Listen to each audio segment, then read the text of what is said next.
నెల్లూరు జిల్లా ఆత్మకూరులో మంత్రి ఆనం రామనారాయణ రెడ్డి అమరజీవి శ్రీ పొట్టి శ్రీరాములు 125వ జయంతి వేడుకల్లో పాల్గొన్నారు. ఈ సందర్భంగా తొలుత హనుమాన్ జంక్షన్ నుండి సత్రం సెంటర్ వరకు ర్యాలీ నిర్వహించారు. సత్రం సెంటర్లోని పొట్టి శ్రీరాములు విగ్రహానికి ఆర్య వైశ్యులతో కలిసి పూలమాలలు వేసి నివాళులు అర్పించారు. అనంతరం అమరావతిలోని సీఎం చంద్రబాబు ఆవిష్కరించిన స్టాచ్యూ ఆఫ్ సాక్రిఫైస్ కార్యక్రమాన్ని లైవ్లో తిలకించారు.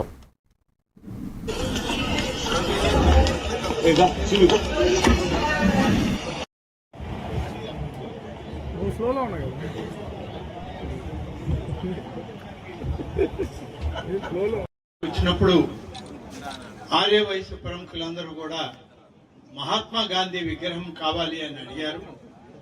మనకి మహాత్మా గాంధీ అక్కడ స్వర్గీయ ఎన్టీ రామారావు గారి యొక్క విగ్రహంతో మహాత్మా గాంధీ గారి విగ్రహం, పొట్టి శ్రీరాములు గారి కాంస్య విగ్రహాన్ని కూడా రహదారిగా ఆత్మకూరికి ఒక మణిహాడ మరొకసారి శుభాకాంక్షలు తెలియజేస్తూ సెలవు తీసుకుంటాను. జై హింద్, జై తెలుగుదేశం తెలియజేస్తున్నాను. తెలుగు ప్రజల యొక్క ఆంధ్రప్రదేశ్ రాష్ట్రంలో ఒక చరిత్ర సృష్టించినటువంటి రోజు.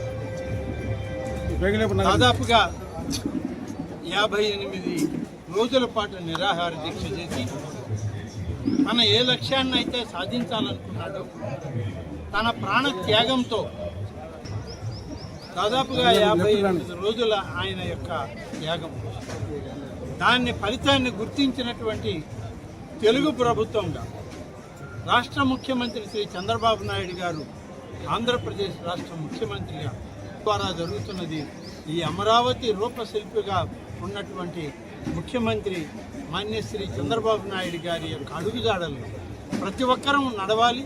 రేపటి యువత కూడా నడిచినప్పుడు అమరావతిని మరి అగ్ర రాష్ట్రంగా, అదేవిధంగా మరొక 6 మాసాల్లో 4 లేన్ల రహదారి పూర్తి స్థాయిలో పూర్తి కాబోతూ ఉంది.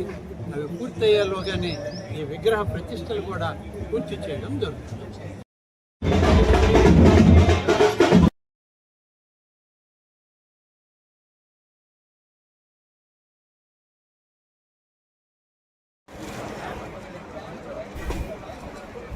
టీడీపీ కోశాధికారి